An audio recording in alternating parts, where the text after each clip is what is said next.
So this is C Neeraj Mahajan और मैं यहाँ पे इनकम टैक्स अमेंडमेंट्स आज कवर करने वाला हूँ for May June November December 23 attempt के लिए। I hope this session will be helpful to you. But before you begin, पक्के से बच्चों सब्सक्राइब कर दो चैनल को for this updates and like this video पक्के से एंड लीव अ कमेंट अगर पसंद आया नहीं पसंद आया this video. Okay, thank you so much. Good morning. तो लेट अस चेक आज तुम्हारा अमेंडमेंट जो रहेंगे फॉर मई जून या फिर नवंबर दिसंबर 23 अटेम्प्ट के लिए in income tax, but at least for your syllabus point of view. मतलब अमेंडमेंट्स तो बहुत सारे हैं as such, but final level के लिए भी एप्लीकेबल होते हैं।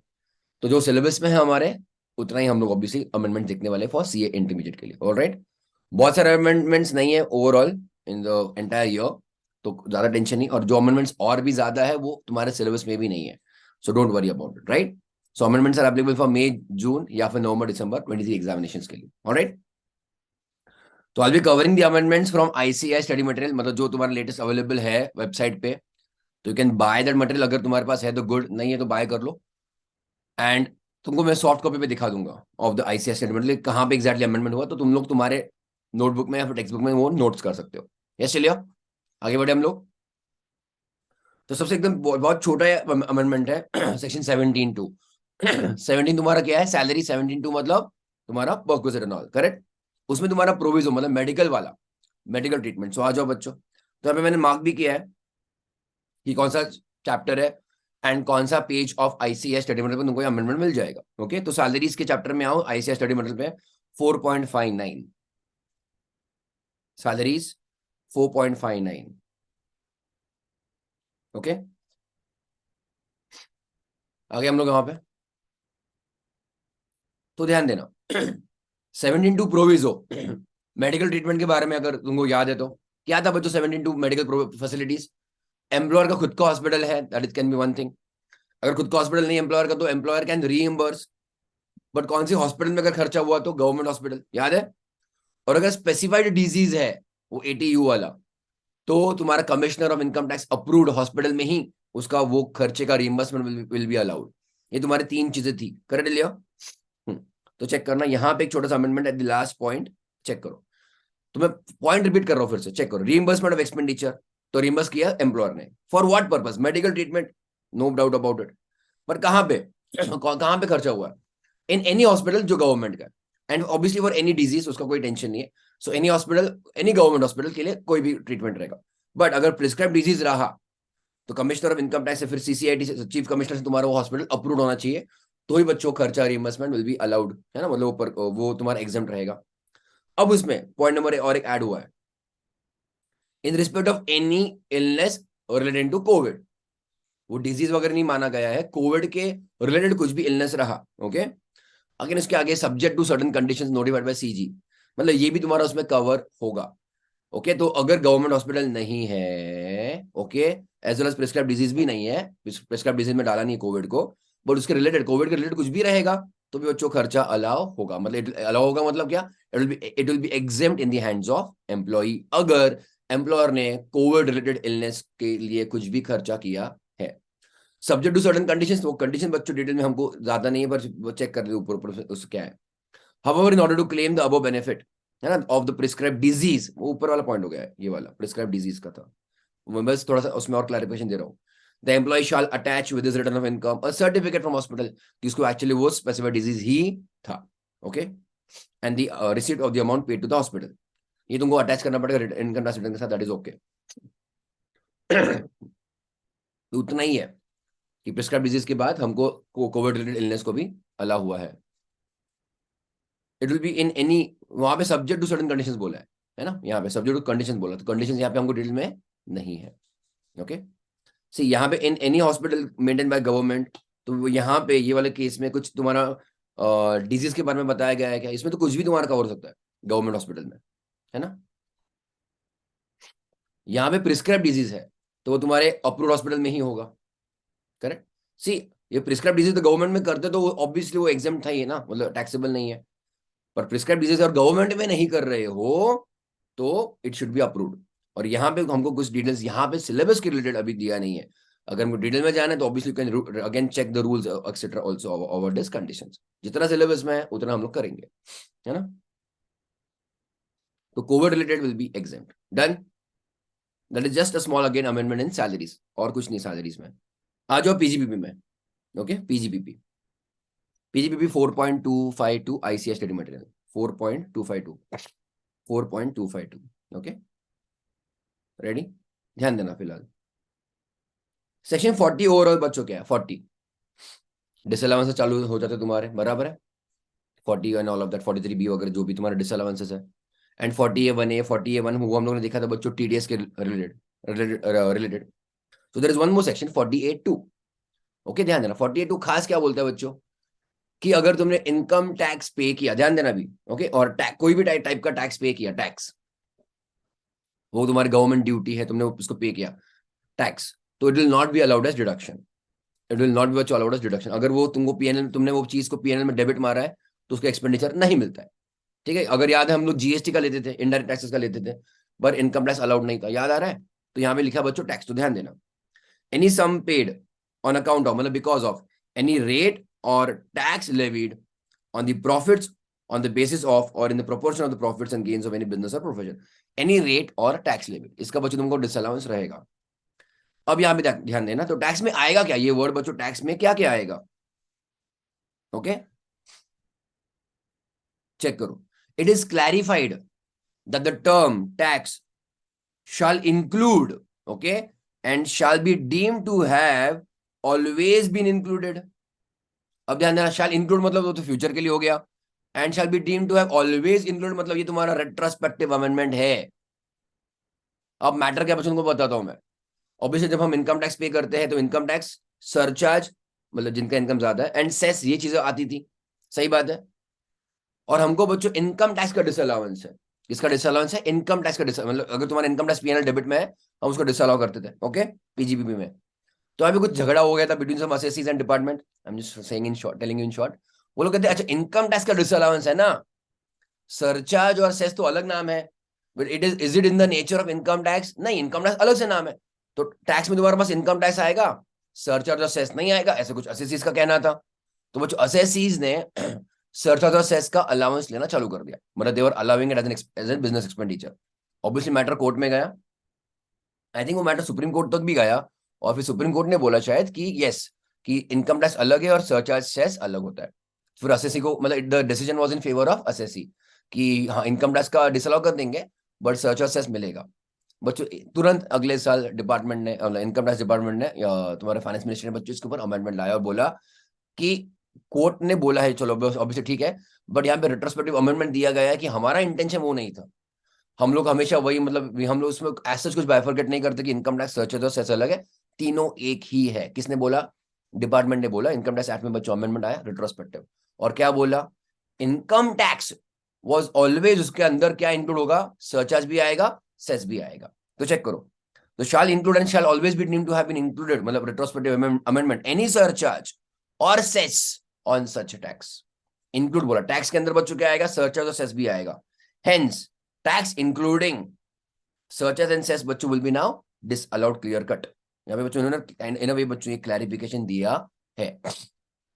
एक्सप्लेनेशन नंबर 3 to 48(2) क्लियर लिया। तो इन अ वे अभी तुम्हारे एग्जाम्स के हिसाब से अगर पीएनएल डेबिट में तुमको इनकम टैक्स देते हैं, सर्चार्ज देते हैं, सेस देते हैं, तो तुम तीनों को डिसअलाउ करना। समझा कि नहीं समझा, clear. Not just income tax, you will also disallow surcharge as well as cess अगर पीएनएल डेबिट में दिया है तो। क्लियर, ठीक है। That was again small, you can say amendment or change in PGBP. Simple. चलो, स्लम सेल, याद ना स्लम सेल। स्लम सेल तुम्हारा बच्चों किस में है, कैपिटल गेन में है ना, तुम्हारा वहां पे डेफिनेशन दिया ना 242C में। तो कम टू बच्चों section 50B slump sale capital gain 4.396 capital gain. Okay ready, 4.396 capital gain slum sale. तो क्या तो स्लम सेल तुम्हारा एंटायर यूनिट या फिर फैक्ट्री या फिर पूरा एक ब्रांच बच्चों हमने सेल कर दिया है without assigning individual values to the assets, है ना। एक एक एसेट का कितना वैल्यू हम लोग वो नहीं देखते हैं, सच पूरा का पूरा लमसम हमने बेच दिया है ना। करेक्ट लिया। तो उसमें तुमको अगर याद आ रहा है तो सेल कंसिडरेशन जो भी हमने तय किया है वो माइनस कॉस्ट ऑफ एक्विजिशन। हम लोग क्या कॉस्ट ऑफ एक्विजिशन बच्चों क्या लेते हैं, नेटवर्थ। नेटवर्थ मतलब क्या, असेट्स माइनस लायबिलिटीज, है कि नहीं बच्चों। और यहाँ पे हम लोग इंडेक्सेशन अलाउ करते हैं क्या, नहीं, याद आ रहा सभी को। तो ये सब तुम्हारी चीजें थी स्लम सेल में, मतलब बेसिक चीजें बता रहा हूं मैं तुमको। ओके, तो यहाँ पे अमेंडमेंट क्या है चेक करो। तो ये सब हमने कर लिया बच्चों, ऑब्वियसली इसका भी 36 मंथ्स अगर रहा, 36 मंथ से ज्यादा वो लॉन्ग टर्म हो जाता है। कॉस्ट ऑफ एक्विजिशन और कॉस्ट ऑफ इंप्रूवमेंट तुम्हारा क्या रहेगा, नेटवर्थ वही रहेगा। और इंडस्ट्री बेनिफिट हम लोग अलाउ नहीं करते है ना। हम्म। अब यहाँ पे आते हैं बच्चों नए सेक्शन में, नया यहाँ पे तुम्हारा जो अमेंडमेंट है, deemed full value of consideration, हम लोग ये डिस्कस करते लास्ट टाइम भी। Deemed full value of consideration बच्चों 43 सीए में एज वेल एज 50 सी में हम लोग करते हैं ना, deemed full value of consideration. याद आ रहा है एटलीस्ट 50 सी याद आ रहा है, 50 सी। उसमें हम लोग क्या करते थे, your SDV stamp duty value या फिर agreement price whichever is higher, वो भी तुम्हारा एटलीस्ट 10% से ज्यादा फर्क रहेगा, तो याद आ रहा है। बट हम लोग वहां पे टर्म लिखते थे डीम्ड फुल वैल्यू कंसिडरेशन, हाँ या ना। सेम बच्चों यहाँ पे तुम्हारा स्लम सेल में भी अभी आएगा। I tell you very simple thing, whichever is higher. अब मैं सेल कंसिडरेशन के बच्चों बात कर रहा हूँ, सेल कंसिडरेशन के बच्चों बात कर रहा हूँ, यहाँ पे उन्होंने टेक्निकल टर्म्स दिए but understand, whichever is higher, whatever is higher क्या, एक्चुअल सेल कंसिडरेशन या फिर fair market value of the assets जो हम लोग ट्रांसफर कर रहे हैं, whichever is higher. Okay, actual sale consideration और फेयर मार्केट वैल्यू। अब इसमें तो बच्चों तुम्हारा इमूवेबल प्रॉपर्टी मतलब ये तुम्हारा लैंड वगैरह तो नहीं है, ये हम उसका एसडीवी निकाले स्टैम्प ड्यूटी वैल्यू, नो। तो what will compare, actual sale consideration और fair market value whichever is higher बच्चों तुम लोग लोगे as deemed full value of consideration. Okay clear. तो चेक करो, fair market value of the assets of the capital assets as on the date of transfer, है ना, as on the date of transfer। 50C में भी बच्चों हमको दो दो डेट्स लिखने पड़ते थे एसडीवी लिखने के लिए, स्टैम्प ड्यूटी वैल्यू। तो यहाँ पे हम लोग एफएमबी कौन से दिन का देखेंगे, डेट ऑफ ट्रांसफर का। कैलकुलेट इन प्रिस्क्राइब्ड मैनर, तो उसके रूल्स थे, हम उसमें नहीं जा रहे कि कैसे कैलकुलेट करना है फेयर मार्केट वैल्यू, हम उसमें नहीं जा रहे। शाल बी डीम्ड, ध्यान देना बच्चों, to be the full value consideration of the consider received, okay, of the consider received और अक्रूइंग मतलब मिल रहा है as a result of transfer of such capital asset. तो बच्चों अकॉर्डिंगली सीबीडी के पास रूल पावर है, तो सीबीडी ने क्या बोला, has prescribed for the purpose of 50B22 FMV.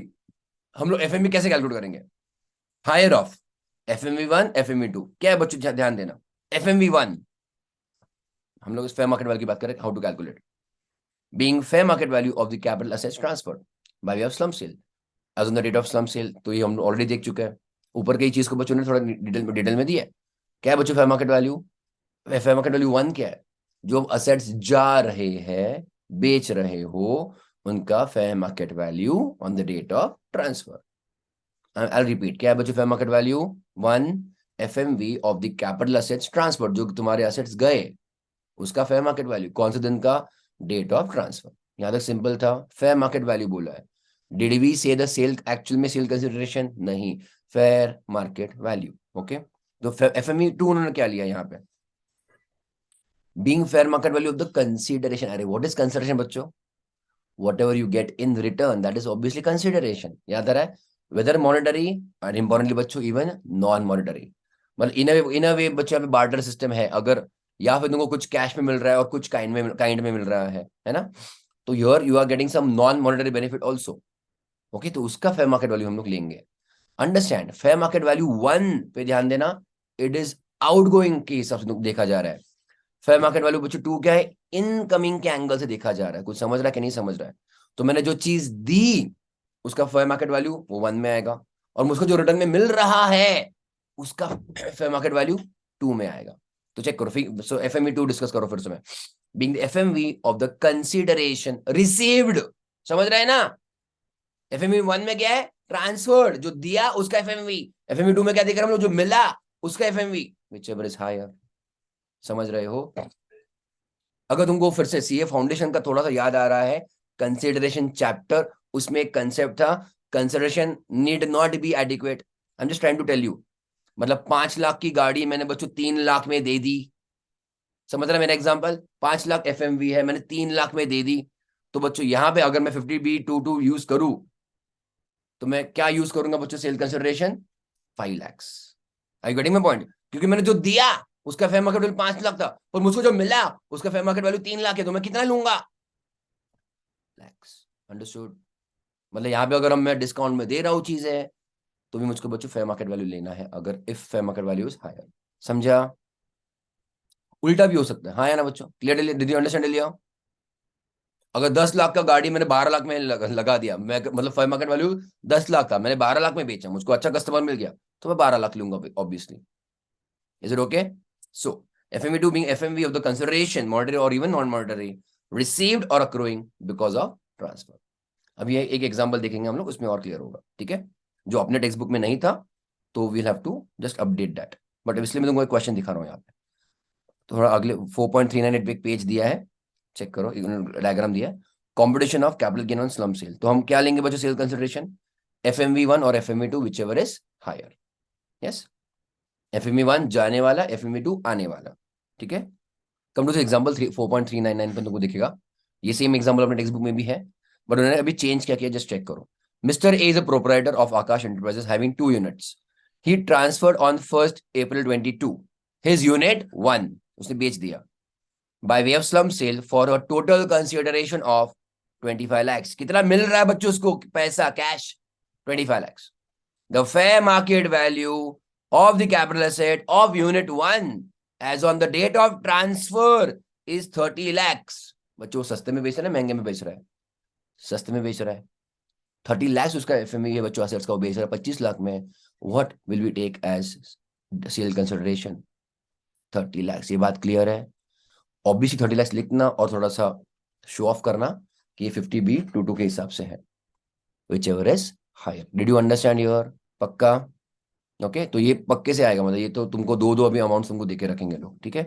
Look at the answer. So instead of 20, इसको कैश भले 25 लाख मिला, बट फेयर मार्केट वैल्यू बच्चों जाने वाले एसेट्स का 30 लाख था, तो 30 lakh 30 lakhs has been taken as the sale consideration. So check करो, full value of consideration higher of FME of capital assets on the date of transfer, या फिर FME ऑफ द पैसा जो मिला है 30 lakhs। Clear? Is it okay? बाकी कुछ भी चेंजेस नहीं है, मतलब उसमें कोई चेंजेस नहीं जो भी तुम अब तक कर रहे थे। Is it okay everybody? ठीक है, क्लियर हुआ ना? आगे बढ़े। बाकी तुम्हारा iOS set of carry forward उसमें और कुछ चेंजेस नहीं है, HP में भी कुछ नहीं था। ओके, देन कम टू बच्चों 80CCD, मतलब चैप्टर 6 डिडक्शंस। तुम्हारा 7.21 है of ICA study material, 7.21 80CCD तुम्हारा फेवरेट सेक्शन बच्चों है ना, फेवरेट एकदम 80CCD। कुछ याद आ रहा है ना? एम्प्लॉय कॉन्ट्रीब्यूशन, एम्प्लॉयर कॉन्ट्रीब्यूशन, है ना? 80CCD1 employee, 80CCD1B also employee है, बराबर। 80CCD2 एम्प्लॉयर का बच्चों हम लोग डिडक्शन लेते हैं, बराबर है ना? तो 80CCD2 में बच्चों, 80CCD2 में मुझको बताओ हम लोग क्या डिडक्शन लेते हैं कि नहीं? Deduction, yes. तो जब एम्प्लॉयर कॉन्ट्रीब्यूट करता है we add in the income, अगर याद आ रहा है तो, एंड 80CCD2 के हिसाब से वी टेक डिडक्शन। अब वो डिडक्शन कितना था? अब 80CCD2 में बच्चों मॉनिटरी अमाउंट का डिडक्शन नहीं है, 1 लाख ओनली, 1.5 लाख, 2 लाख, ऐसा कुछ लिमिट नहीं है, परसेंटेज का था। For normal employees it was, ध्यान देना अभी, normal employees it was 10%, central government employees के लिए 14%, याद आ रहा है? वो बच्चों उन गवर्नमेंट के लोगों ने गवर्नमेंट के एम्प्लॉइज के लिए बेनिफिट दिया था, याद आ रहा है? सेंट्रल गवर्नमेंट एम्प्लॉय, बच्चों सेंट्रल गवर्नमेंट वालों ने फिर ये थोड़ा सा बेनिफिट बढ़ाया और अपने छोटे वाले भाई को दिया, स्टेट गवर्नमेंट एम्प्लॉइज को। Okay, that is the amendment. Check करो क्या अमेंडमेंट है। तो अगर तुम्हारा एम्प्लॉयर बच्चों स्टेट गवर्नमेंट है, तो यहाँ पे ये वाला जो पॉइंट है दिख रहा है ना, डी, वहां पे देखो, under 80CCD2 contribution made by CG और SG। क्यों करेंगे लोग CG या फिर SG? अगर वो एम्प्लॉयर है तो, है ना? Central government is the employer या फिर state government is the employer. Okay, is allowed as deduction. पर कितना बच्चों खास, चेक करो, पॉइंट नंबर ई में दिया है फिर वो, the entire employers contribution would be included. पहली बात तो हमको इंक्लूड करना पड़ता है इनकम में, बट डिडक्शन कितना मिलेगा 80CCD2 में? Would be 14% of salary in case of contribution made by the CG और SG। Made by the CG और SG, समझा चेंज क्या हुआ? CG के साथ SG को भी ऐड किया है, मतलब CG एम्प्लॉय है 14%, स्टेट गवर्नमेंट एम्प्लॉय है 14%, अपार्ट फ्रॉम CG SG कुछ भी रहा 10% का डिडक्शन, 10% का डिडक्शन मिलेगा। क्लियर? श्योर? आ सकता है क्वेश्चन 80CCD2 में बच्चों, कुछ आ सकता है, कुछ भी उनको कुछ बड़ा चेंज करवाना नहीं है, तो क्वेश्चन में देंगे ही इज स्टेट गवर्नमेंट एम्प्लॉय, बस। तो 14% बच्चों डिडक्शन देना है, इतना इतना याद रखो। Okay, local authority, local body वाला नहीं है, सेंट्रल एंड स्टेट ओनली। आगे जाऊं मैं, 194 IA में चेंज नहीं, बस थोड़ा सा क्लैरिफिकेशन है। Come to 9.40, 9.40। 194 आए तो समझते हैं 50 लाख। अब ध्यान देना, 50 लाख के ऊपर तुमने इमूवेबल प्रॉपर्टी बेचा, आई थिंक अदर देन वो रूरल एग्रीकल्चरल लैंड, करेक्ट, वो छोड़ के तुमको टीडीएस करना पड़ता है on the entire consideration of 1%। इतना याद आ रहा है ना सभी को, है ना? तो उसमें क्लैरिफिकेशन क्या है तो चेक करो, मतलब उसमें कुछ चेंजेस क्या क्या है। एवरी ट्रांसफर, ध्यान देना बच्चों, okay, responsible for paying any sum of consideration for transfer of immovable property, land, but other than agricultural land or part of the building, or building or part of the building, land या फिर building, okay, agricultural land नहीं रहेगा तुम्हारा, to a resident transfer shall deduct tax at the rate of 1% of such sum or SDV, whichever is higher, important, whichever is higher। बच्चों यहाँ पे change क्या लाया है, इधर भी बच्चों एसडीवी का कंपैरिजन होगा अभी, समझ रहे हो, whichever is higher, okay. तो ध्यान देना, एक्चुअल सेल कंजप्शन बच्चों मान लो 45 lakh, understand, actual sale consumption तुम्हारा 45, तुमको पैसा मिला 45 लाख, बट एसडीवी 55 लाख से, टीडीएस होगा कि नहीं होगा? होगा, विच एवर इज हायर। तुम्हारे दो लोगों को कंपेयर करेंगे, उसमें से एक भी बच्चों का 50 लाख के ऊपर जाता है, टीडीएस होगा। तुमको एक्चुअल में 60 लाख मिले और SDV 48 lakh, this is a very practical scenario. Market में बच्चों हमेशा रेट ज्यादा ही होता है एसडीवी से जनरली, तो ये तो तुमको कंसिडर मिल ही रहा है बच्चों 50 लाख के ऊपर, ये तो हम लोग पहले से ही कर देते, इसके ऊपर भी टीडीएस होगा ऑब्वियसली ऑन 60 लाख। यहाँ पे पहले वाले केस में ऑन 55 लाख, समझ रहे हो ना? भले मुझको 45 लाख कैश मिल रहा है पर मेरा टीडीएस होगा 55 लाख पे 1%, क्लियर? एंड लास्ट वाला केस बच्चों, एक्चुअल भी 50 से कम है और एसडीवी बच्चों भी 50 से कम है, are you getting my point? यहाँ पे टीडीएस नहीं होगा, अंडरस्टूड? 194 IA, okay. तो ध्यान देना, तो इफ द कंसिडरेशन और एसडीवी, ओके, इज 50 लाख और मोर, यहाँ पे और लिया ना बच्चों, तो कुछ भी तुम्हारा 50 लाख के ऊपर है वो तुम्हारा टीडीएस होगा। चेक करो थ्रेशोल्ड लिमिट, अंडरस्टैंड फिर से यहाँ पे, तो थ्रेशोल्ड लिमिट बच्चों क्या है? Tax is not record to be deducted, threshold limit समझता ना, जब तक वो मतलब कौन से अमाउंट ऑफ टीडीएस नहीं होगा। The tax is not record to be deducted at source where total amount of consideration for the transfer of immovable property and SDV, consideration पैसा जो मिला एंड एसडीवी दोनों are both less than 50 lakh, less than dot 50 पे बच्चों क्या होगा मुझको बताओ? अगर मैं तुमको एग्जांपल दूं 48 एंड 50, क्या होगा? टीडीएस होगा ऑन 50, क्लियर और नो? तुमको मिला मान लो 46 लाख, तुमको उल्टा देता हूं मैं, चलो, एसडीवी तुम्हारा, एसडीवी कम है 46 लाख, तुमको डॉट 50 लाख मिला, टीडीएस होगा? होगा, क्लियर क्लियर? थ्रेशोल्ड लिमिट्स पे I have told you many times, threshold limits exactly पे ध्यान दिया करो कि होता है कि नहीं। जैसे बच्चों अमाउंट टच होता है टीडीएस होता है, समझा कि नहीं समझा? अमाउंट टच हुआ टीडीएस होगा, क्लियर? जो भी तुम लोग जो भी थ्रेशोल्ड लिमिट्स याद कर रहे हो वो सब, है ना? Clear clear? That is 194 IA का मतलब चेंज है वो, ठीक है? आगे बढ़ो बच्चों में, 194 R न्यू सेक्शन एस भी है, 194 एस भी है, RS एस भी आ गया है, बट तुम्हारा वो किसके लिए है? क्रिप्टो करेंसीज के लिए, क्रिप्टो के वर्चुअल डिजिटल एसेट्स के लिए, उसके ऊपर भी टीडीएस होगा, पर वो तुम्हारे सिलेबस में नहीं है 194 एस वगैरह, और टैक्सेशन ऑफ वर्चुअल करेंसीज वो सब नहीं है, वर्चुअल डिजिटल एसेट नहीं है, ठीक है? So come to 9.7 to 194 R। Already बच्चों MN PQ RS हम लोग खेल ही रहे थे ना, बहुत अच्छी अच्छी बैंड बजाई थी बच्चों, हाँ या ना? उसमें और कौन तुम्हारा ऐड हो गया? 194 R, RRR, ओके, रेडी? अब इसमें भी क्या है तुम्हारा, बीच में से ही आया बच्चों 194 R, कौन सा पेज है? 9.72, हाँ। तो प्लीज याद रखो, कभी भरोसा नहीं इनका, अब कुछ बात का भरोसा नहीं तुमको, अप्रैल में जून का एग्जांपल देंगे, वहां पे क्या रहेगा अप्रैल में जून में बच्चों? 194 R नहीं है, it is applicable from 1722 onwards, है कि नहीं? Clear? So deduction in respect of at source, ध्यान देना, ऑन बेनिफिट और परक्विजिट, मां कसम, बेनिफिट और perquisite in respect of business और प्रोफेशन, ओके। अगर याद रखना बच्चों, तो अगर तुम पीजीबीपी कर रहे हो, if it you are doing business और profession, and because of business और प्रोफेशन तुमको कोई फायदा होता है, अंडरस्टैंड, तुम पीजीबीपी कर रहे हो, प्रॉफिट बिजनेस या फिर प्रोफेशन कर रहे हो, और उसकी वजह से तुमको अगर कोई बेनिफिट होता है एज ए परक्विजिट, है ना? परक्विजिट बच्चों सिर्फ सैलरी में नहीं होता है, तुमको बच्चों बिजनेस प्रोफेशन की वजह से कुछ ना कुछ फैसिलिटीज मिल रहे हैं, फैसिलिटीज। इज इट टैक्सेबल और not taxable? And which section बच्चों? It is taxable under section 28। अगर याद रहा 20 में बच्चों देखे रखा है 28 चार्जिंग सेक्शन पीजीबीपी में, many benefit or perquisite arising during the course of business or profession is taxable। अरे याद आ रहा है कि नहीं? ओके तो ध्यान देना, प्लीज पे अटेंशन नाउ। अब यहाँ पे अटेंशन, टीडीएस होने वाला है। तो जो भी बंदा बिजनेस या फिर प्रोफेशन कर रहा है और उसके वजह से और फ्रॉम हिम किसी को बेनिफिट या फिर परक्विजिट मिल रहा है, ओके कोई स्टे हो गया, कोई सर्विसेज हो गया, कुछ फैसिलिटीज दे दिया उसने, ओके इन द बिजनेस और प्रोफेशन, तो on that facility okay he'll have to do the TDS। Just understand, upon example देखेंगे, करेंगे इसको, चेक करो। गिफ्ट्स वगैरह हो गए है ना वो सब, तो चेक करो applicability and rate of TDS। 194 R requires any person who is responsible for providing, देना है ना, टू अ रेसिडेंट, तो रेसिडेंट के लिए जा रहा है बच्चों, एनी बेनिफिट और perquisite whether convertible into money और नॉट, मतलब कैश गिफ्ट दे दिया है ना, या फिर तुम्हारा प्रॉपर्टी बच्चों गिफ्ट दे दिया है, या फिर सर्विस दिया है, या फिर कुछ भी रहेगा, कैश भी रहेगा, है ना, अराइजिंग फ्रॉम बिजनेस और the exercise of a profession, okay bye such resident, okay मतलब वो सामने वाला व्यक्ति भी पीजीबीपी कर रहा है, तो because of this PGBP relation हमसे कुछ ना कुछ बच्चे बेनिफिट या फिर परक्विजिट दे रहे हैं।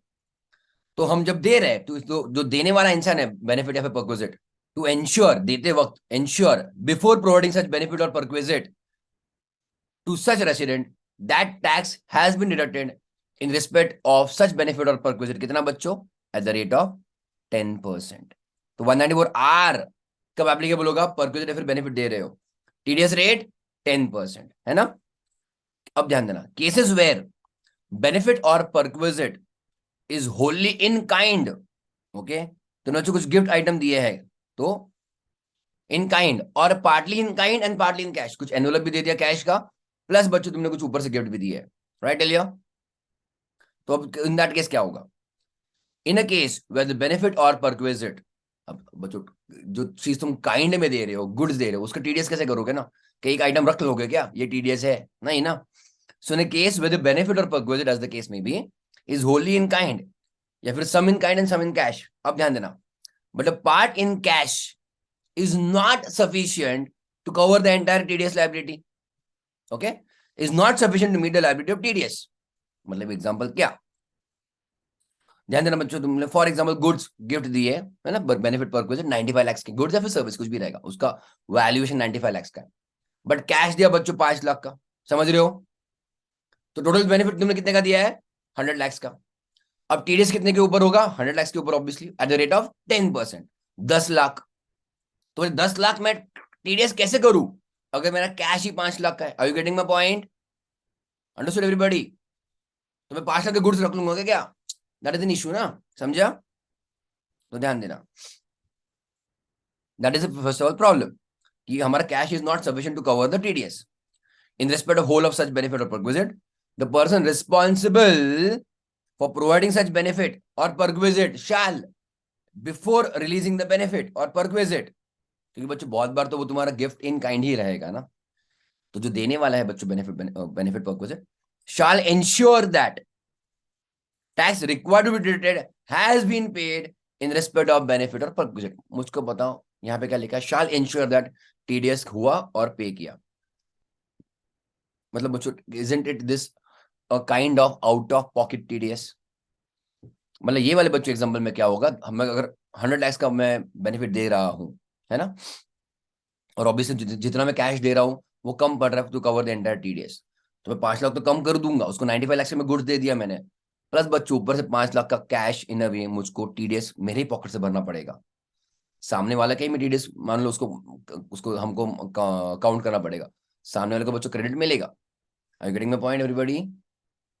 Yes.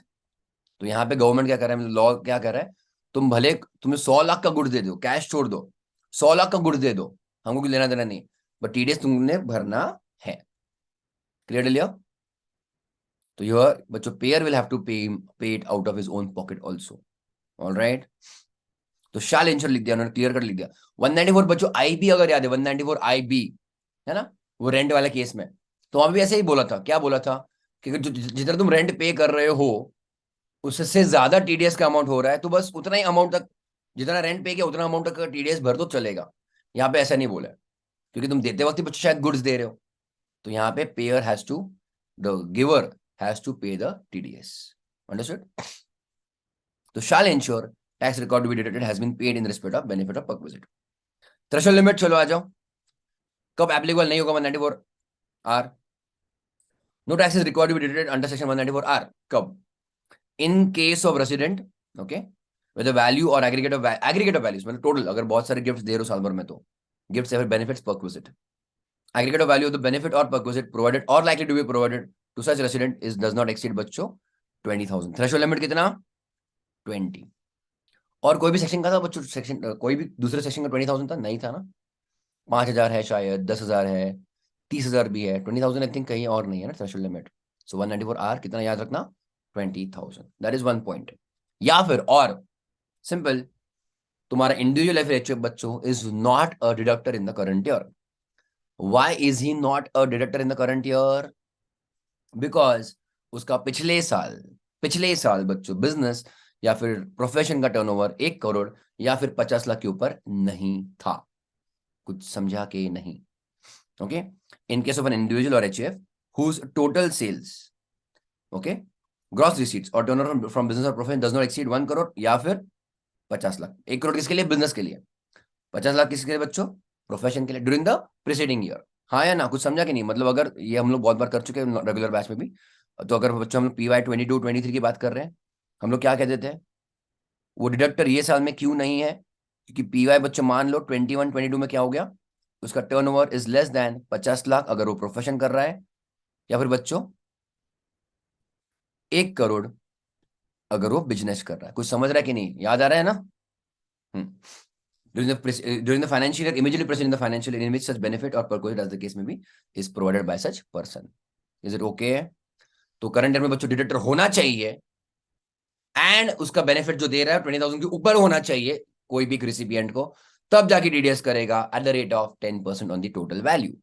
Clear all of you? Yes? आगे बढ़ू मैं? अरे हाँ ना, that is 194 R. Come to 206 AB। 206 double A तो याद रहेगा तुमको शायद। वो तुम्हारा नॉन पैन का था, पैन नॉट प्रोवाइडेड, उसका तुम्हारा हायर रेट ऑफ टीडीएस बढ़ सकता है 20% वगैरह, या फिर रेट गिवन इन एक्ट या फिर rates given in rates in force. Correct ना? 206 ए भी किसके लिए था बच्चों?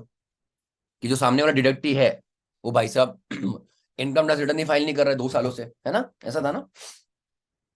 एंड टीडीएस एंड टीसीएस दोनों मिला के कितना अमाउंट के ऊपर था? 50,000 इन ईच ईयर, ऐसा कुछ था। यस चलिए, उसके रिलेटेड थोड़ा सा अमेंडमेंट है 9.91। आ जाओ 9.91 पे। 206 डबल ए तो हम लोग कर चुके थे। A B, higher rate of TDS for non filers of income tax. Specified person बच्चों क्या था? उसको क्या क्या उसका इम्प्लीकेशन क्या था? Double rate of income tax act, double rate of rates in force, या फिर 5%, है ना? विच एवर इज हायर ना। स्पेसिफाइड पर्सन मतलब क्या बच्चों? हाँ, उसने रिटर्न भरा नहीं है ना? याद आ रहा है ना? उसका एग्रीगेट टीडीएस एंड टीसीएस दोनों मिला के 50,000 से ज्यादा है। आगे बढ़े।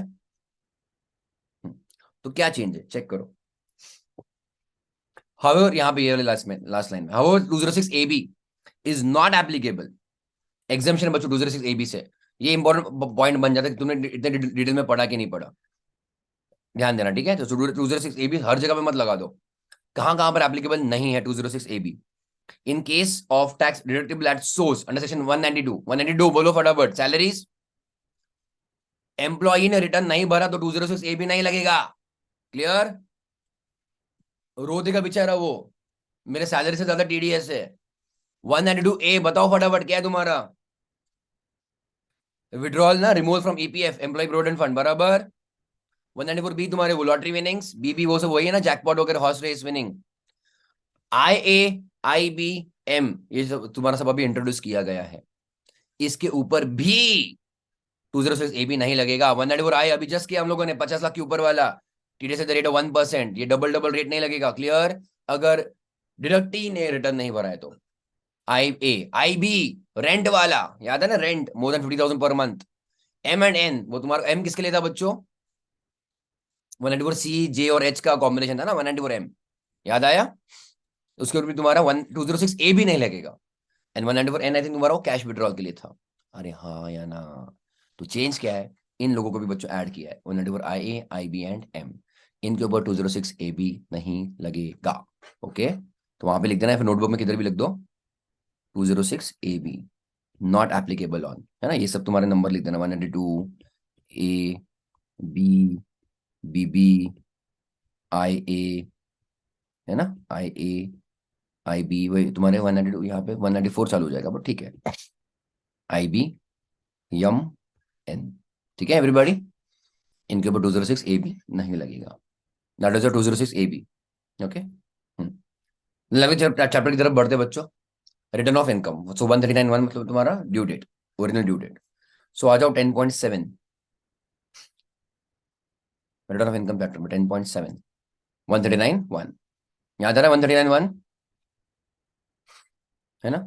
तो यहाँ पे अपन ने क्या क्या देखा था 139(1), अगर याद है बच्चों, तो every company has to file return of income, याद आ रहा है? एवरी कंपनी, उनका टर्नओवर हो या ना हो, है ना, उनको कंपल्सरी रिटर्न भरना ही था। पर इंडिविजुअल एचएफ के लिए हम लोगों ने क्या देखा है, कब कंपल्सरी होता है? Only when there income is more than basic education limit. अगर वो सेटिस्फाई नहीं हो रहा था तो हम लोग क्या और कुछ केसेस देखे थे, क्या देखे थे बच्चों? अगर इलेक्ट्रिसिटी का खर्चा 1 लाख से ज्यादा है साल भर में, या फिर फॉरेन ट्रैवल किया खुद के लिए या फिर किसी और के लिए भी तुमने खर्चा किया 2 लाख से ज्यादा, या फिर तुम्हारा करंट अकाउंट में बच्चों डिपॉजिट था 1 करोड़ से ज्यादा, या फिर तुम्हारे असेट्स है आउटसाइड इंडिया, अगर तुम ROR हो तो, ये केसेस थे, याद रखना, ये इसके ऊपर क्वेश्चन आता है, MCQ रहेगा, कुछ भी रहेगा, आता है कि 101 में कंपल्सरी रिटर्न फाइलिंग कब कब होते हैं। ओके, है ना, याद आया? तो चेक करो। और केसेस थे कि कब कब बच्चों तुम्हारे ज्यादा तुमको रिटर्न भरना ही है, करंट अकाउंट में 1 करोड़ से ज्यादा हो चुका खर्चा है तुम्हारा, फॉरेन ट्रैवल का हो गया, इलेक्ट्रिसिटी का भी 1 लाख के ऊपर हो गया, उसके अलावा भी बच्चों कुछ पॉइंट्स ऐड किए गए हैं, ध्यान देना। Accordingly CBDT has given rule 12AA। Okay, क्या बोला कि अदर देन अ कंपनी और for form, other than a company या फिर फॉर्म, तुम्हारा इसमें सब हो जाएगा, इंडिविजुअल एचयूएफ एओपी बीओआई कुछ भी रहेगा, है ना, local authority, who is not required to furnish return, ऊपर के हिसाब से, मतलब अभी अब तक जितने भी पॉइंट कवर हुए उसके हिसाब से, and who fulfills any of the following conditions has to file the return, okay, on or before the due date। मतलब और कंडीशन बढ़ाई गई है, मतलब इसमें किधर भी कवर नहीं हो रहा है पहले वाले केसेस में, तो और कंडीशन देके रखे बच्चों, चेक करना। Point number 1, if his total sales turnover or gross receipts as the case may be from business is more than 60 lakh, business turnover बच्चों 60 लाख से ज्यादा है पर प्रॉफिट नहीं है ना, तो मतलब बेसिक एसेशन लिमिट से कम आ रहा है उसका इनकम, तो मान लो रिटर्न नहीं भर रहे हो, ऐसा नहीं चलेगा फिर अभी। अगर बिजनेस का बच्चों टर्नओवर 60 लाख के ऊपर गया, you compulsory have to file income tax return. Clear? या फिर प्रोफेशन का रिसीट्स, तुम्हारे ग्रॉस रिसीट्स मान लो 10 लाख के ऊपर गए, एक्सीडिंग लिखा है, और फिर भी तुमको उसके बावजूद तुमको लॉस हो रहा है, या फिर बेसिक लिमिट से भी कम है तुम्हारा इनकम, तो भी भरना पड़ेगा। Yes clear? अरे हाँ या ना? ठीक है, या फिर तुम्हारा aggregate TDS and TCS and लिखा है, ओके, ड्यूरिंग द प्रीवियस तुम्हारा 25,000 से ज्यादा हुआ है। Yes clear all of you? 25,000, ये तो तुम्हारे बच्चों एक्चुअली तुम्हारा TDS TCS तुमको क्लेम करना, तुमको रिटर्न भरना ही चाहिए, है कि नहीं? So the aggregate of TDS and TCS during the year is 25,000 और मोर। होता क्या है, ये प्रोविजन नहीं डालेंगे तो लोग भरेंगे भी नहीं, और ये प्रोविजन डाला है और अब लोग नहीं भरेंगे तो फिर प्रोसीडिंग्स, मतलब पेनल्टी प्रोसीडिंग्स वगैरह लग सकती है ना? तो 25,000 से ज्यादा है तुम्हारा TDS TCS। अब ध्यान देना, ओनली डिफरेंसेस, और बहुत सारे अभी सेक्शन में तुमने देखा था रेसिडेंट इंडिविजुअल, पर किसकी बात करो मैं, senior citizen age of 60 years और मोर, तो रेसिडेंट सीनियर सिटीजन। ओके, अगर उनका TDS कितना हुआ, TDS TCS 50,000 से ज्यादा, है ना? हमने देखा था ना कौन सा सेक्शन में, 193 में देखा था ना, 193A में देखा था ना अपन ने, कहां पे देखा था कि वहां पे तुम्हारा बैंक इंटरेस्ट अगर रहेगा तो उनका लिए थ्रेशोल्ड लिमिट 50,000 किया था, याद आ रहा है? यस और नो?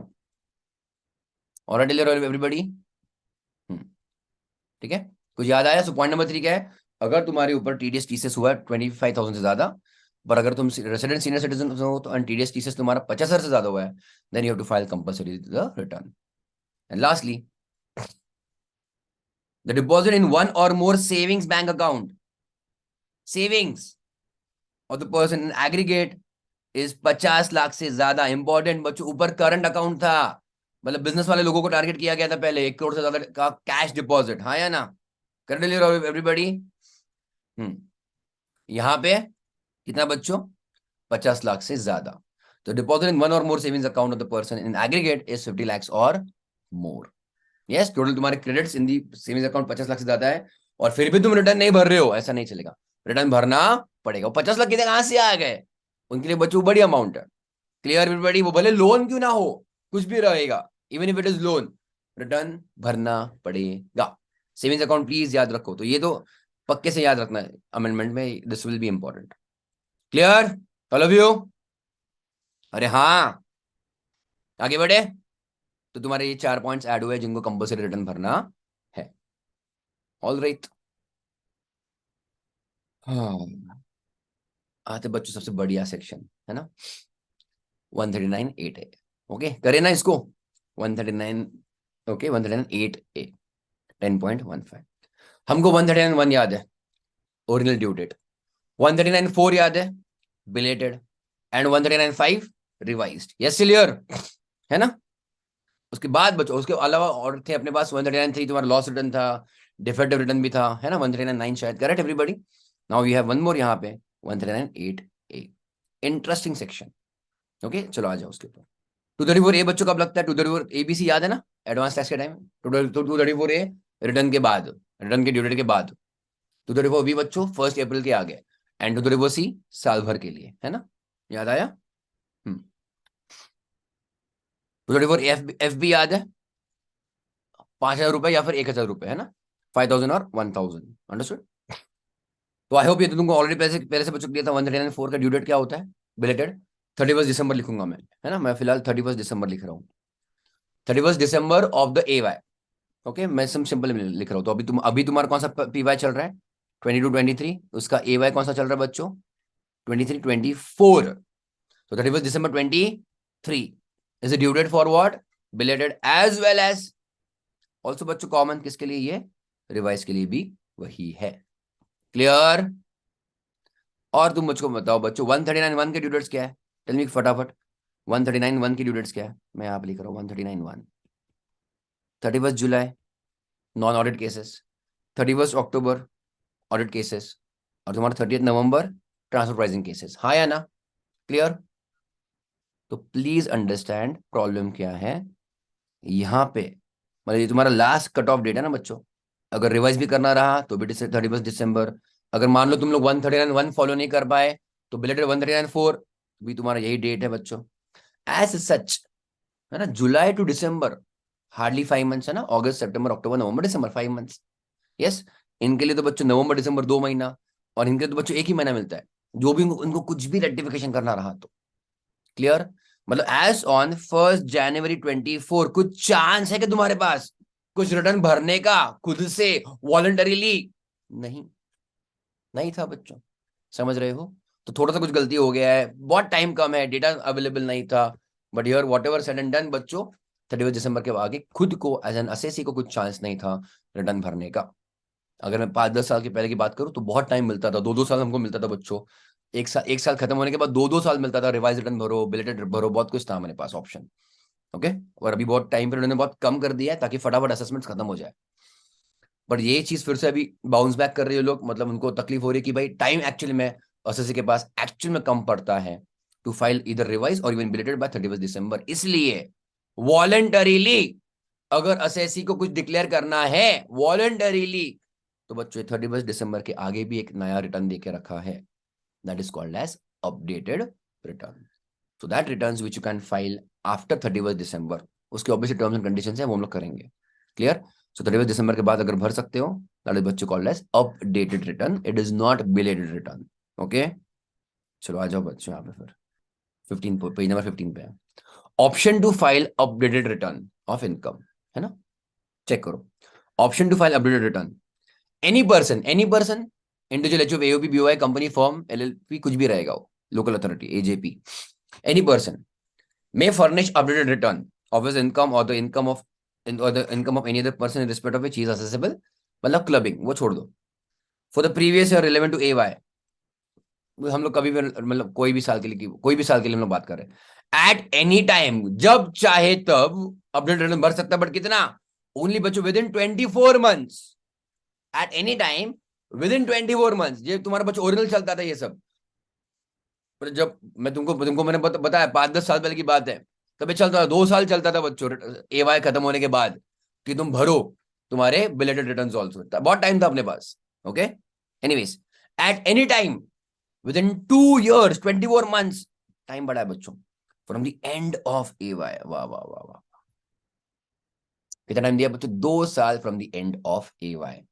तुम्हारा एवाई कब खत्म होगा, लेट अस से एवाई 23-24 ना, एवाई 23-24 कब खत्म होगा, 31 मार्च 24, वहां से 2 साल 31 मार्च 26 तक बच्चों तुम भर सकोगे, है ना, फॉर एवाई 23-24 अप टू 31 मार्च 26 तक तुम बच्चों भर सकोगे updated return. Yes, clear all of you? तो चेक करो, अगर मैं एवाई 23-24 की बात करूं, अंडरस्टैंड नाउ, तो एवाई 23-24 है ना, एवाई मैं यहाँ पे लिख देता हूँ बच्चों, पीवाई भी लिख देता हूँ मैं, पीवाई तुम्हारे लिए 22-23। ओके, तो अप टू 31 दिसंबर 23 मेरे पास क्या ऑप्शन है, अगर मैंने जुलाई, अक्टूबर या फिर नवंबर के पहले भर दिया, 139 के अंदर भर दिया, गुड, या फिर 139.4 या फिर 139.5 अगर रिवाइज भी करना रहा तो, है ना, तो 31 दिसंबर मेरे पास ऑप्शन था। इसके बाद अगर मुझको भरना है बच्चों, मेरे पास 2 साल अवेलेबल है, मेरा एवाई कब खत्म हो रहा है, 31 मार्च 24, वहां से 2 साल 31 मार्च 26, यहां तक, मतलब यहां से चालू होगा बच्चों मेरा टाइम। ओके, कभी भी, okay, any my time up to 31 March 26 I can file 139.8A updated return. Clear? कौन से केसेस में हम लोग आएंगे उसके ऊपर टेंशन मत लो, ठीक है, आगे बढ़े, ध्यान देना। This is irrespective whether assessee ने भरा है या फिर नहीं भरा है 139.1, मतलब भाई साहब भूल ही गए 139.1, अच्छा 139.1 भूल गए तो अपने पास ऑप्शन क्या है, 139.4। ओके, बट उन्होंने बोला और इररिस्पेक्टिव 139.4 भी अगर मान लो उसने नहीं भरा, रिटर्न ही नहीं भरा, रिटर्न ही बच्चों बिल्कुल भी नहीं भरा, तो उसका सिर्फ ऑप्शन है 139.8 है। अच्छा, बिलेटेड भर दिया बच्चों, मान लो 194 भरा तो भी बच्चों उसके पास ऑप्शन अपडेटेड भर सकता है, 191 ही भर दिया था पहले ही, तो भी उसके पास ऑप्शन है कि 138 भरे वो लोग। ओके, या फिर और दिया है, रिवाइज भी कर दिया था भाई साहब ने साल भर के अंदर, याद है ना, मतलब रिवीजन भी कर लिया 31 दिसंबर तक, तो भी बच्चों उसके पास ऑप्शन है 139.8A भरने का, मतलब सबके लिए ऑप्शन खुला है 139.8A। क्लियर? तुमने भरा होगा या फिर नहीं भरा होगा in any of these sections for any of the reasons, you are allowed to file 139.8A। तो वॉलंटरीली बच्चों से कोई ऑप्शन अवेलेबल किया गया है, ठीक है, बट कब कब नहीं भर सकते, so let us understand that also.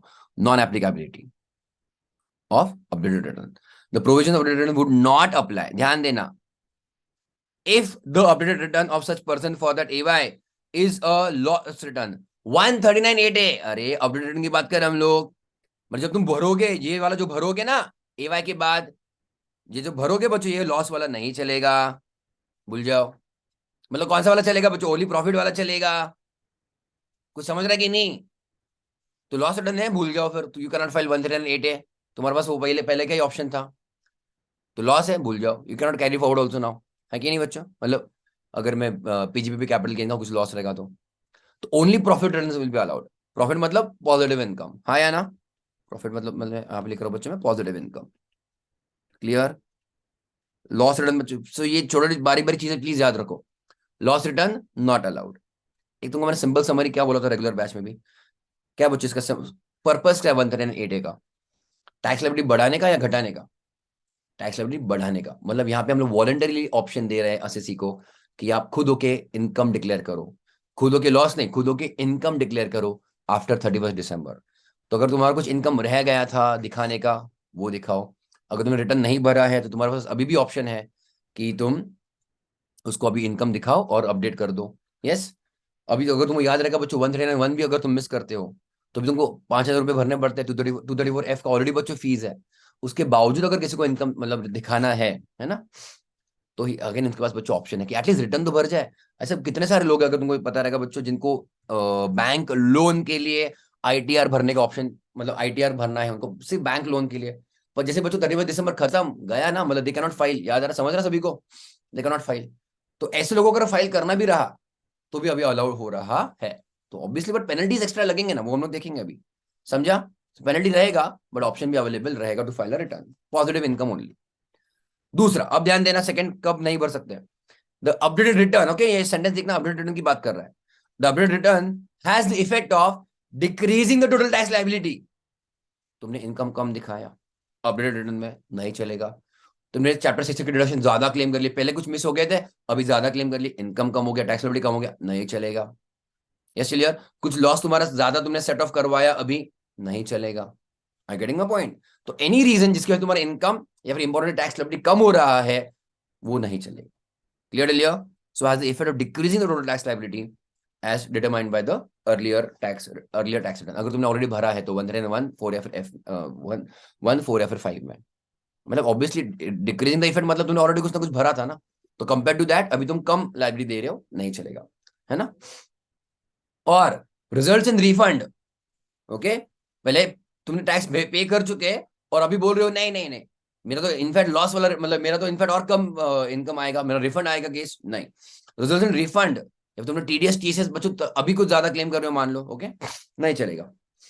TDS in result in refund और इंक्रीजेस द रिफंड ड्यू, पहले पेएबल था या फिर पेड था, अभी रिफंड मांग रहे हो, या फिर पहले भी रिफंड था पर अभी ज्यादा रिफंड मांग रहे हो। अंडरस्टैंड 139(8) बच्चों इनकम टैक्स डिपार्टमेंट को पैसे देने के लिए है, डिपार्टमेंट पैसा नहीं देगा, डिपार्टमेंट पैसा लेगा वाले केसेस होंगे ये तुम्हारे 139(8)(a). Clear. So can compare to your earlier return file, जो तुमने ऑलरेडी भर चुके उसके कंपैरिजन में बच्चों तुम ज्यादा रिफंड या फिर रिफंड अभी नहीं क्लेम कर सकते हो। ठीक है, अंडरस्टूड। आगे, circumstances in which updated return cannot be furnished, नहीं भर सकते। No updated return can be furnished by any person for the AY where an updated return has been furnished for that year। मतलब एक साल के लिए एक ही बार तुम अपडेट कर सकते हो, क्योंकि यहाँ पे बच्चों क्या दिया तुमको, 2 साल दिया ना टाइम पीरियड ओवरऑल भरने का। तो तुम revised return, understand, revised return 139(5) में बच्चों कोई लिमिट नहीं है, कितनी भी बार तुम रिवाइज कर सकते हो अप टू 31 दिसंबर 23, याद आ रहा है, रिविजन के लिए लिमिट्स नहीं है। पर 139 बच्चों 8 एक ही बार भर सकते हो for a year, for a year, for a year. Clear. आगे बढ़े। Any proceedings, please understand, important, ये भी इंपॉर्टेंट है। एनी प्रोसीडिंग मतलब बच्चों केस, तुम्हारा ऑफिसर के साथ केस चल रहा है ना, so any proceedings for assessment और रीअसेसमेंट और रिकम्प्यूटेशन और revision of income is pending, मतलब मैटर चल रहा है और हैज बीन कंप्लीटेड, मैटर खत्म भी कर लिया, मतलब उसका असेसमेंट हो चुका है। असेसमेंट मतलब असेसमेंट ईयर नहीं, असेसमेंट विद द डिपार्टमेंट, उनका बच्चों डिस्कशन हो चुका है इसके बारे में, ऑफिसर ने नोटिस भेजा, ऐसे डॉक्यूमेंट्स दिए, फिर इनकम कुछ डिमांड किया रहेगा, फिर तुम्हारा असेसमेंट खत्म कर दिया रहेगा, जो भी रहेगा, उसके बाद बच्चों तुम नहीं भर सकते 139(8)(a). क्लियर है। अगर केस चालू हो गया या फिर केस चालू के बंद भी हो गया, यू कैन नॉट फाइल। मतलब यहाँ पे बच्चों डिपार्टमेंट से नोटिस आने के पहले तुमने खुद ये 139(8)(a) भरना चाहिए। डिपार्टमेंट से नोटिस आया for a year, then you can not file 139(8)(a) after that. मतलब उन्होंने तुमको पकड़ लिया है ना, तो पकड़ने के पहले तुमने खुद रिटर्न भरने चाहिए। Understood. Any other person has may be notified, छोड़ दो। ओके, आगे बढ़े हम लोग। आगे, fourth one, updated return can be filed if original is a loss and updated return बच्चों इज अ इनकम रिटर्न। मतलब तुम्हें जो पहले भरा है एक्चुअल में, पहले लॉस रिटर्न भरा है और अभी 138(a) में ध्यान देना प्रॉफिट दिखा रहे हो, चलेगा कि नहीं चलेगा? ऑब्वियसली चलेगा बच्चों, डिपार्टमेंट को पैसा मिल रहा है, खुश है वो तो। पर तुमने पहले, मैं आप लिख रहा हूं 139 1 4 5, पर पहले प्रॉफिट दिखाया था और अभी लॉस दिखाओगे, चलेगा क्या? नहीं चलेगा। समझ रहे हो सब लोग, all of you clear Leo?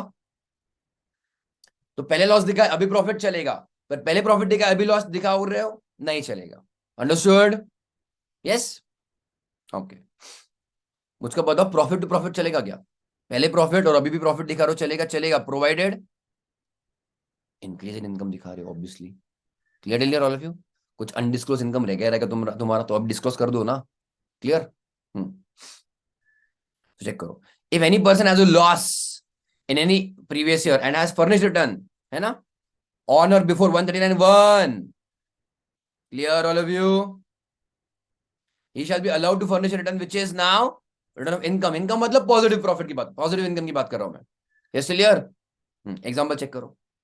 if Mr. X has furnished his return of loss for AY 22-23, okay, on 31st May तुम्हारा 139(1) ड्यू डेट के पहले ही है. ओके, अब प्लीज ये यहाँ पे 139(1) ही दिया है, 4-5 नहीं दिया है. ठीक है, तो मैं यहाँ से निकाल रहा हूँ 4-5. हाँ ठीक है, चेक करो. On 31st May 22 consisting of 5 lakhs loss, loss है बच्चों, इसलिए मैंने यहाँ पे ब्रैकेट में डाल दिया लॉस दिखाया था पहले. He can furnish N updated return of for AY so and so for AY 22-23, है ना. कब तक? 31 मार्च 25 तक ना. AY जब खत्म होता है वहां से 2 साल. If such updated return is a return of income, income मतलब पॉजिटिव, पॉजिटिव इनकम, समझा. तो पहले 5 लाख का लॉस दिखा और अभी पॉजिटिव इनकम दिखा रहे हो, प्रॉफिट दिखा रहे हो, चलेगा. क्लियर. आगे जाए. ये थोड़ा सा बच्चों अच्छा खासा है, जा सकता बाउंसर जा सकता है, बट इंटरेस्टिंग केस है ये. ओके, ध्यान देना अच्छे से. Updated return to be furnished for subsequent years, PY मतलब ईयर्स, हाँ, इन केस 4 अबव, ये वाला in case 4 above. What is बच्चों केस 4? पहले लॉस दिखाया और बाद में बच्चों वही साल का प्रॉफिट दिखाया, हाँ या ना. Clear clear. पर तुम्हारे पास बच्चों प्रॉफिट दिखाने के कितना टाइम है? बहुत टाइम है तुम्हारे पास तो बच्चों. अगर मैं अगर मैं AY के एंड के बाद 2 साल है, कुछ समझ रहा है कि नहीं? AY के एंड के बाद तुम्हारे पास 2 साल है. यस. ओके, तो यहाँ पे लिख रहा हूँ बच्चों मैं ईयर नंबर 1. ओके, ध्यान देना प्लीज थोड़ा सा. ईयर नंबर 2, ईयर नंबर 3 वगैरह अलग अलग साल की बात कर रहे हैं. तूने बच्चों पहला रिटर्न कौन सा भरा था? लॉस वाला रिटर्न, है ना. तो ऐसा हो सकता है ना बच्चों, मैं कह रहा हूँ हो सकता है. क्या हो सकता है? ध्यान देना कि ये लॉस तुमने बीच में कभी गलती से कैरी फॉरवर्ड कर लिया है ना, और उसको सेट ऑफ भी कर लिया. ठीक है, और इसका भी जो रिटर्न तुमने भर दिया ईयर नंबर 2 का. कुछ समझा कि नहीं समझा? ये लॉस तुमने कैरी फॉरवर्ड करके सेट ऑफ भी कर दिया ईयर नंबर 2 का, और ईयर नंबर 2 का भी रिटर्न भर दिया. उसके बाद तुमको समझ रहा है या पता चला, अरे ये भाई तो लॉस नहीं था, ये तो इनकम था. अरे हाँ या ना. तो कॉमन सेंस बच्चों क्या, कि तुमको अगर तुम ये अपडेट कर रहे हो अभी और बोल रहे हो अरे नहीं नहीं नहीं नहीं नहीं, वो लॉस नहीं था, प्रॉफिट था, तो तुमने बच्चों ईयर नंबर 1 को तो अपडेट कर दिया, पर उसका इम्पैक्ट ईयर नंबर 2 में आएगा ना. आएगा, क्योंकि तुमने बच्चों यहाँ पे ईयर नंबर 2 में उसका लॉस का फायदा उठाया. क्या फायदा उठाया? तुमने बच्चों लॉस को सेट ऑफ किया. तो बच्चों ईयर नंबर 2 के लिए भी तुम्हें क्या करना पड़ेगा? अपडेटेड रिटर्न भरना पड़ेगा. समझा था कि नहीं समझा था ये मुझको बताओ. क्लियर. तो जो जो साल में तुम बच्चों ये वाले ईयर का जो लॉस है, तुम जो जो साल में लेके गए थे उसको उसको सेट ऑफ किया था, वो हर एक साल का तुमको बच्चों अपडेट करना पड़ेगा फिर से return. I just give an example. ठीक है, मैं पहले ही पढ़ लेता हूँ. रेडी.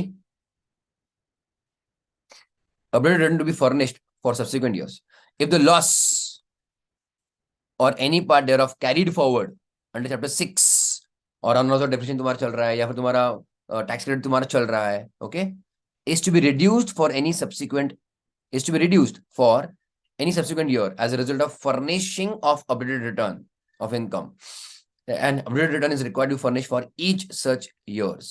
Subsequent मतलब आगे वाले years, okay, or for each such subsequent years. Subsequent मतलब क्या बच्चों? अगले वाले ना, आगे वाले, है ना. तो चेक करो. I'll just give you an example.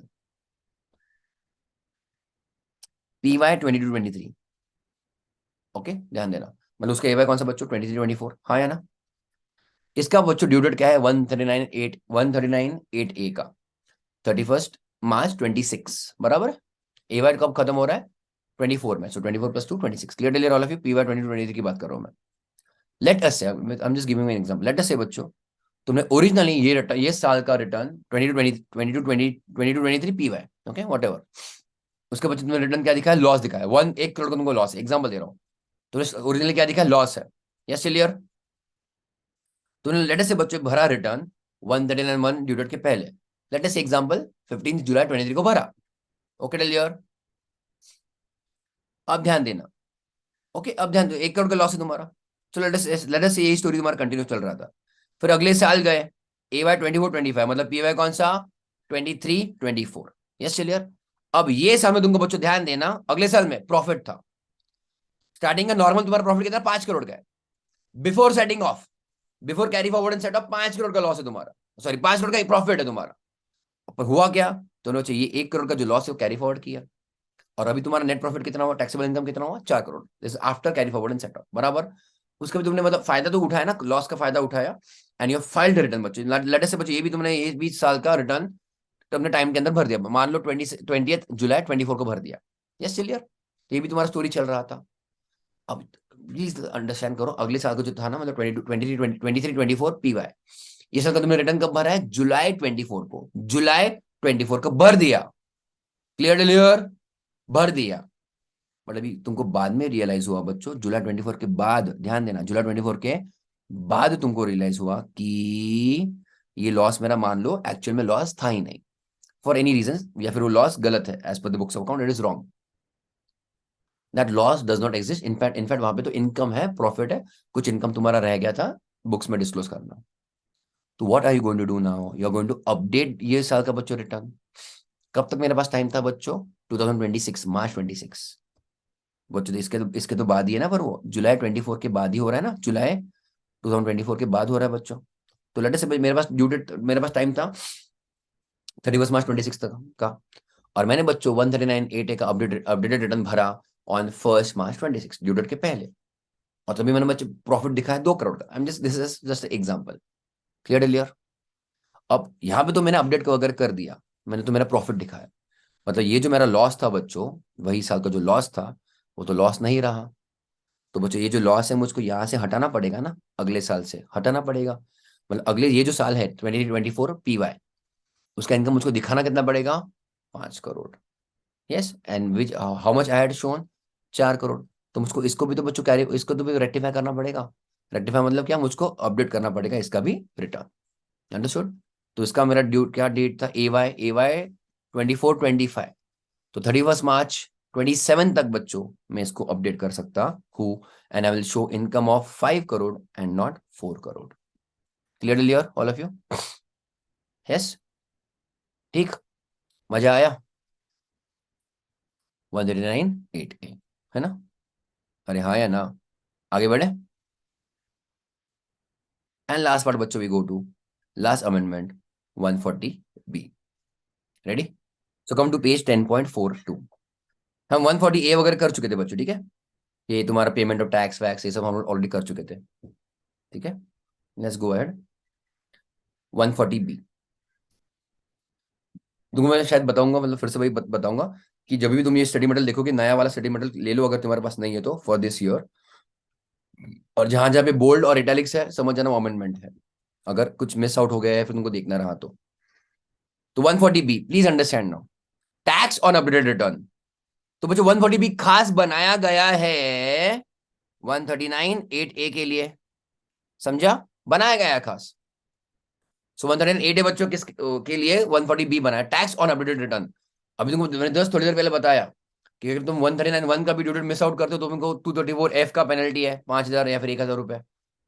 तो ये तो तुम्हारे बच्चों 31 दिसंबर के आगे बढ़ रहे हो, फिर तो और ज्यादा पेनल्टी लगेगा, पेनल्टी मतलब टैक्स लगेगा, अंडरस्टैंड नाउ, प्लीज ध्यान देना। अभी point number 1, payment of tax तो करना ही करना है, as well as additional tax, interest, fees, सब में बच्चों बिफोर फर्निशिंग अपडेटेड रिटर्न सब भरना पड़ेगा, ओके, चेक करो। तो case number A, if no return is furnished earlier, तुमने भरा ही नहीं, बिल्कुल भी नहीं, ना 139.1 ना 4 ना 5, कुछ नहीं किया तुमने, है ना, 139.5 तो भी बच्चों तुम्हारा रिविजन का है, पर तुमने भरा ही नहीं बच्चों बिल्कुल भी, 139.1 या फिर 139.4, okay, and now tax is payable, तो 234F तो लगना ही लगना है, तो छोड़ 234F लगेगा ही तुम्हारा, तो है ना, टैक्स इज पेएबल,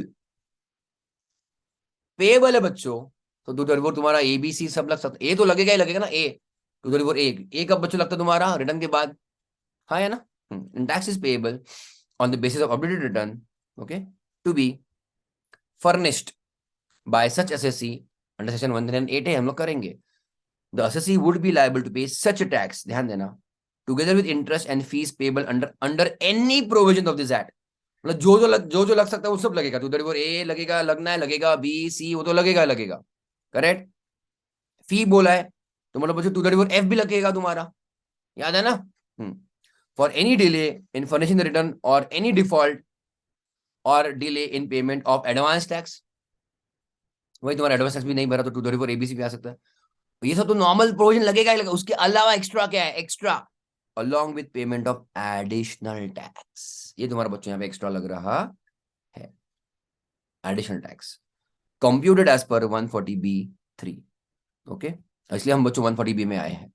140B3 बच्चों टेल्स यू कितना एडिशनल टैक्स तुमको भरना है एक्स्ट्रा, क्यों, it is like a penalty only. Okay, before furnishing the return, ठीक है, तुमको एक्स्ट्रा भरना पड़ेगा, कितना हम लोग करेंगे 140B3 में।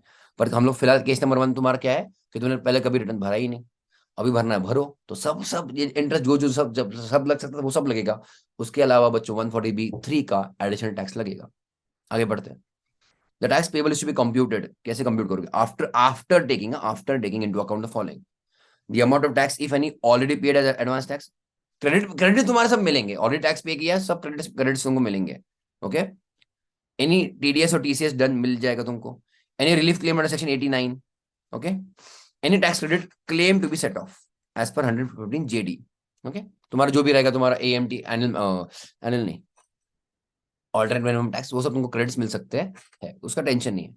The return has to be accompanied by proof of payment of such tax, additional tax, interest and fee, वो ठीक है, कुछ बड़ी बात नहीं है। ठीक है, तो जो भी तुमने ऑलरेडी टैक्स पे कर दिया उस सभी का तुमको क्रेडिट्स तो मिलेगा। ठीक है, as well as AMT credit भी मिलेगा। आगे बढ़ो।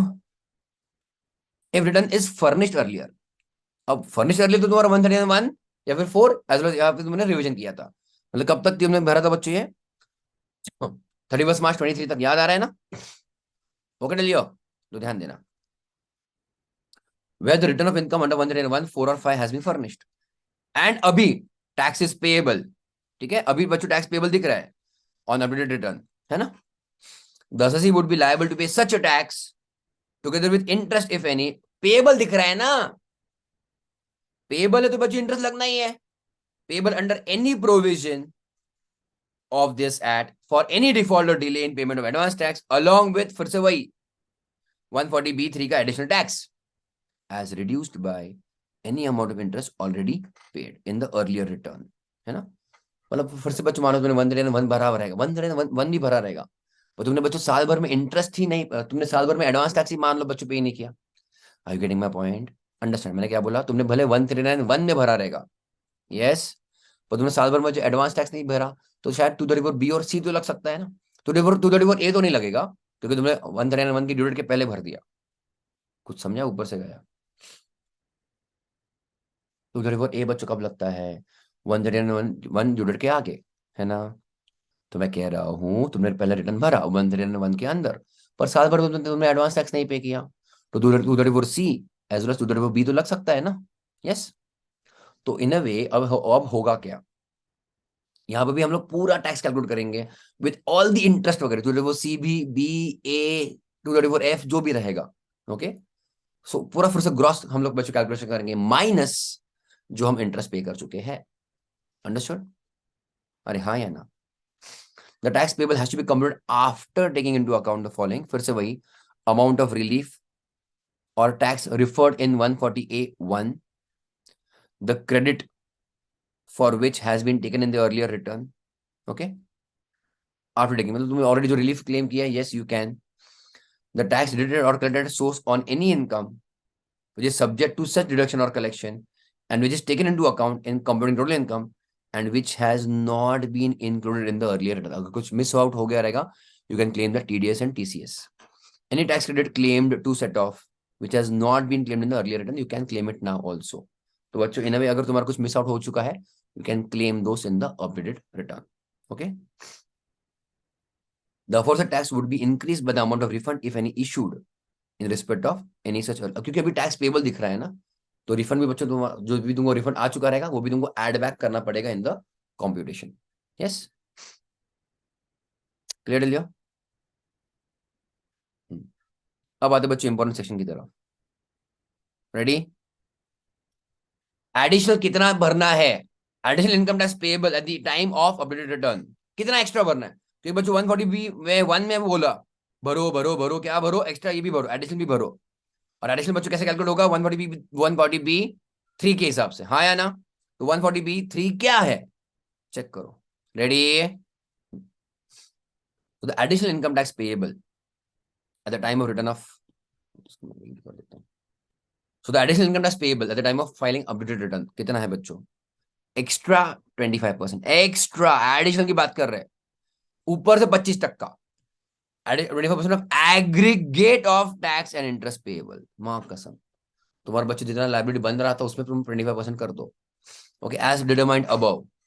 ओके, अबव मतलब जो भी अब तक तुमने कैलकुलेशन किया। ओके, सो एग्रीगेट ऑफ मतलब ये सब टोटल करो, income tax, surcharge, cess, to the ABC वगैरह कुछ भी रहेगा तो ओके, वो टोटल आया, उसमें प्लस 25% कर दो, दैट इज एडिशनल टैक्स।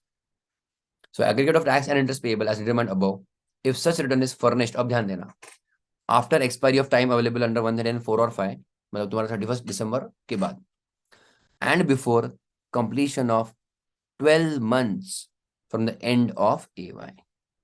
मतलब इसमें भी बच्चों ने क्या किया है, दो इन्होंने क्या बोलते हैं उसको, स्लैब देखे रखे।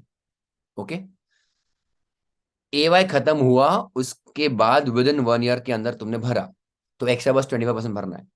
तुम्हारे पास टोटल 2 साल अवेलेबल थे AY खत्म होने के बाद।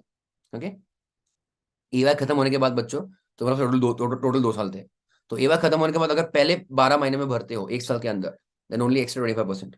पर लास्ट के 12 महीने, लास्ट के 12 महीने में भरते हो बच्चों, तो एक्स्ट्रा 50% तुमको भरना है। कुछ समझा कि नहीं समझा? All of you okay till here? तो अगर तुम्हारा लाइबिलिटी 100 रुपये बन रहा है विद ऑल इंटरेस्ट एक्सेट्रा, तुमको टोटल भरना पड़ेगा 125 if you are filing in the first 12 months। अगर तुम्हारा लाइबिलिटी 100 है, यू हैव टू पे बच्चों 150 in case of last 12 months। Check करो, PY 22-23, उसका AY 22-24, है ना? सिंपल लिया। इसका पूछे ड्यू डेट क्या तुम्हारा 108A का 31 मार्च 26, बराबर ना? 2 साल। क्लियर? तो AY खत्म होने के बाद विद इन फर्स्ट 12 months अगर मैं कहूं, हाँ या ना, तो तुमको बस भरना बच्चों एक्स्ट्रा 25%। पर लास्ट के अगर 12 महीने में कर रहे हो, तुमको भरना पड़ेगा बच्चों एक्स्ट्रा 50%। क्लियर और no? Okay clear everybody? Good. ये प्रोविजन अच्छे से याद रखो, अच्छे से। ओके, एज डिटरमाइंड अबव, तुम्हारा मतलब ये जो भी तुम्हारा प्रोसेस था ना, कि तुमने अगर रिटर्न पहले भर दिया है एक्सेट्रा वगैरह, तो इसके हिसाब से तुम्हारा जो भी रहेगा उसमें तुमको एडिशनल 25 या फिर 50% भरना है। ठीक है? ठीक है, ऑलराइट, चलो 140B का 3, इंटरेस्ट 234B। बी याद आ रहा है बच्चों? बी क्या होता है? 1 अप्रैल से एप्लीकेबल होता है ना, ईयर खत्म होने के बाद, अगर तुम्हारा advance tax is paid less than 90% of the tax, है ना? So interest under section 234B where earlier return has been furnished, अगर भर दिया है तो। ओके, ध्यान देना, in case of where an earlier return has been furnished, interest payable under 234B has to be computed on the assessed tax। assessed मतलब बच्चों final tax amount जो तुम रिटर्न में दिखाते हो। Understand? assessed tax means what? tax on total income as declared under 139(8)(a। Okay, जो final tax amount होता है, फाइनल इनकम लेटस से, उसके ऊपर जो तुम टैक्स कैलकुलेट करते हो बच्चों, that is called assessed tax, assessed. Okay, so total वो भी बच्चों किसके ऊपर कैलकुलेट होगा? असेस्ड टैक्स के ऊपर कैलकुलेट होगा। ओके, और एज द केस में भी on the amount by which the advance tax paid falls short of the assessed tax, किसके ऊपर कैलकुलेट होगा बच्चों? ओके, अगर उसने मान लो, ट्राई टू अंडरस्टैंड ये और यहाँ पे क्यों दिया है, अगर बच्चों उसने जिंदगी में फॉर दैट ईयर कुछ एडवांस टैक्स भरा ही नहीं है, बिल्कुल भी नहीं भरा एडवांस टैक्स, बिल्कुल भी नहीं, और डायरेक्टली 139(8)(a कर रहा है, तो वो भी बच्चों किसके ऊपर कैलकुलेट होगा? असेस्ड टैक्स पे। हाँ या ना? Clear? I getting my point? पर अगर उसने कुछ एडवांस टैक्स भरा है और अभी अपडेट रिटर्न भर के और अभी भी भरना पड़ रहा है उसको, तो जितना भरा है ऑलरेडी और जितना भरना चाहिए था, वो डिफरेंस के ऊपर बच्चों टू वो भी कैलकुलेट होगा। कुछ समझा? ऊपर से गया? अगर कुछ नहीं भरा तो on the final tax amount के ऊपर टू भी आएगा, अगर कुछ भरा था तो डिफरेंस के ऊपर, जितना भरना चाहिए था और जितना भरा है उसके डिफरेंस के ऊपर बच्चों कैलकुलेट होगा 234B। ओके, और as the case may be on the amount by which the advance tax paid falls short of the final tax। Assessed मतलब final tax। Assessed tax means the tax on total income as declared under 139(8)(a after taking into account the following: the amount of relief or tax referred in 140A1, the credit for which has been taken, the TDS or TCS on any income which is subject to, okay, which is taken into account for computing total income but which has not been included in the earlier return. अगर छूट गया रहेगा TDS TCS तो any tax credit बच्चों not claimed, so you can claim all of that. ये सब तुम कर सकते हो, ठीक है. लास्ट की चीज है, चलो, computation of additional income tax. For the purpose of computation of additional income tax, tax would include surcharge and cess by whatever name called on such tax, मतलब वो भी आएगा एक्स्ट्रा, ओके. would include लिखा है. The interest payable would be interest chargeable under any provision of the act. कोई भी तो A, B, C या फिर कुछ भी आ सकता है. On the income as per updated return, as reduced by interest already paid. Okay. However, the interest paid in the earlier return will be considered as nil. अगर कोई रिटर्न भरा ही नहीं है बच्चों, पहले कोई रिटर्न भरा ही नहीं, तो हम लोग क्या बोलेंगे कि कुछ इंटरेस्ट पहले भरा ही नहीं है. The interest paid in the earlier return would be considered as nil, अगर कोई रिटर्न भरा ही नहीं पहले, ठीक है. 234A, interest under section 234A, याद आ रहा है 234A कब एप्लीकेबल होता है? रिटर्न ROI ड्यू डेट के आगे से चालू होता है ना, 1 अगस्त कह सकते हो या फिर 1 नवंबर कह सकते हो, वहां से चालू हो जाएगा. सो interest under section 234A if no return is filed, if no earlier return has been furnished. भरा ही नहीं बच्चों. In a case where no earlier return has been furnished, भरा ही नहीं है 131 या फिर 4 भरा ही नहीं है, the interest payable under section 234A has to be computed on the amount of tax on the total income as declared under 138A. कुछ खास नहीं, मतलब ये तुम्हारा फाइनल जो इनकम दिखेगा ना अपडेटेड रिटर्न में, उसके ऊपर तुम्हारा 234A बच्चों कैलकुलेट होने वाला है, ओके, क्योंकि तुमने पहला रिटर्न भरा ही नहीं है, okay. Lastly interest under section 234C रहेगा ये, if earlier return has been furnished. Interest payable under section 234C, where an earlier return has been furnished, has to be again बच्चों recomputed, okay, after taking into account income as per updated return. See, कोई x 100 रुपए का income रहेगा, ध्यान देना, तुमने बच्चों उसके हिसाब से 234C बच्चों भरा भी रहेगा शायद, okay, what ever it is, भरा होगा या फिर नहीं भी भरा रहेगा तुमने एडवांस टैक्स वगैरह वगैरह, पर अभी तुम्हारा अपडेटेड रिटर्न में तुम 150 का दिखा रहे हो इनकम, तो बच्चों इसके हिसाब से कैलकुलेट होगा ना फिर से एवरीथिंग. इसका 15%, इसका 45%, इसका 75% याद आ रहा है, उसके हिसाब से बच्चों रिकॉम्प्यूट होगा. Basically the final income is income shown in updated return. Got it? Yes, clear? मजा आया? रिवाइज करोगे अच्छे से, है ना? इसके ऊपर MTB RTB जो आएगा उसके ऊपर बच्चों फिर से कुछ क्वेश्चन डेफिनेटली देंगे, IC है तो उसको प्रैक्टिस कर लेना. नहीं रहेगा तो मैंने तुमको कुछ ना कुछ रेफरेंस बुक बोला है, तो रेफरेंस बुक्स तुमको कोई पसंद रहेगा तो उसके हिसाब से उसके अंदर के कुछ क्वेश्चन आंसर्स देख लेना. यस, चलिए, तुमको और ऑब्वियसली आइडिया आ जाएगा. That I hope this session was helpful to give you clarity of the amendments, है ना. और please I tell you many times कि फर्स्ट प्रायोरिटी हमेशा इनकम टैक्स स्टडी मटेरियल, है ना. इनकम टैक्स मतलब ICAI का study material is the first priority हमेशा. जितने भी लोग पास हुए रिसेंटली, मैंने उनसे सबसे बात की एंड दे टोल्ड सर मैंने 8 सब्जेक्ट्स का ICAI स्टडी मटेरियल पढ़ा था, all the examples, all the illustrations from ICAI study material. तो पहला प्रायोरिटी सबसे वो, and for all the subjects.